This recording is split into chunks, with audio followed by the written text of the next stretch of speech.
government. So if they can choose the NDC government, His Excellency John Dramani Mahama government, okay, if they can choose to target Ntim Fordjour, the next person to target perhaps will be you. Perhaps will be a journalist, perhaps will be me. I haven't made any allegations. Well, you don't know what else. But the president, hold on, Mr. Ahiagbah, when the president spoke on the matter, he said that Reverend Ntim Fordjour should collaborate with the security agencies to bring finality to this matter, so to speak. Why hasn't he done that? And these are the words of Reverend Ntim Fordjour, that he is reliably informed that the aircraft that came here carried cash and cocaine. He didn't say that he said he is reliably informed.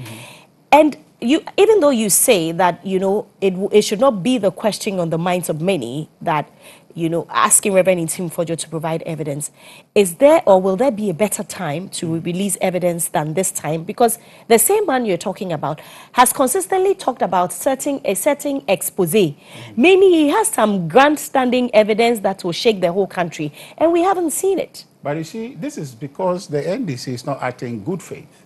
Because see, when President Mahama issued that statement on his social media handle, asking that the MP collaborates with security agencies to investigate the matter, the security agencies never called him. They never invited him. In Phyllis's explainer, he says that he was invited, but he had not received any invitation. But as patriotic as he is, why doesn't he volunteer? Why would he have to volunteer? His business is not to cooperate. He's not a security. He's not an investigative person. He's a member of parliament. Hold on. He's not an investigative person. He has put an information out there. We have a whole infrastructure. Mind you, sir, those who are investigating this drug matter are not sitting at Jubilee House. NACOC is an established organization that has been doing this thing for years, as long as we exist. You understand? So they have the infrastructure, they have the capacity, they have everything to be able to investigate and follow that lead. They don't need Ntim Fordjour to come and sit in their office. What is it? Is it that Ntim Fordjour will go there, show them, go here, go there, go there? No. So Richard, you mean that a citizen can just get up, make a claim, make an allegation, and you say that he is not supposed to provide any evidence, assist with security agencies to get to the bottom of the matter. He should just sit down. Anybody can just get up, make allegations, and the government should dedicate everything it has to investigate that matter that someone has made an allegations of. Much more a sitting member of parliament, he shouldn't assist to get to the Absolutely. So why is this Reverend Ntim Fordjour doing that? I'm to the contrary of what you're thinking. Absolutely, the government should investigate every claim. Absolutely. Okay? And again, Ntim Fordjour is not just any citizen. He's not just any citizen. So why is he not assisting? He's a ranking member. Hold on.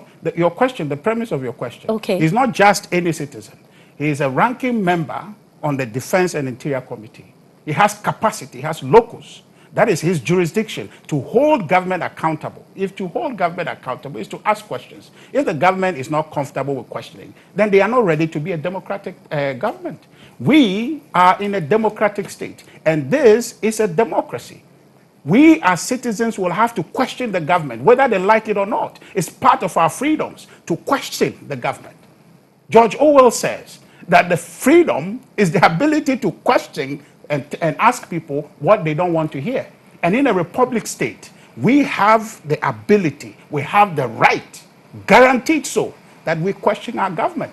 So if what Ntim Fordjour was doing is to question this government's ability to protect this country against drug trafficking and money laundering, he has every right to ask that. The government has no business targeting him. Now, by the way, you asked a question of collaboration.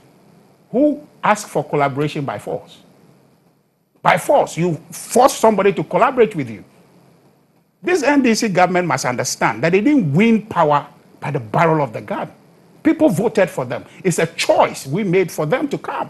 So when they have come here, they must abide by the principles of the document that allow for them to be elected to become the leadership of this country. They cannot take the power into their own hands. The constitution that allows for us to elect the NDC, His Excellency John Dramani Mahama, who, by the way, I think that his disposition and personality is at variance with what is happening in his government, that same constitution allows for Ntim Fordjour's right to free speech and expression to be guaranteed, to be unimpeached, to not subject him to the targeted treatment that the NDC want to put him to. So the earlier the NDC stop this, the better. Because today they are in government, yesterday we were in government. And this thing, if it's been done to Ntim Fordjour because NDC is in government, tomorrow it will be done to John Doe. It will be done to my brother because he is NDC. And is that the country we want to build? Is that the democracy we want to forge? The earlier this matter is dispensed of, the better.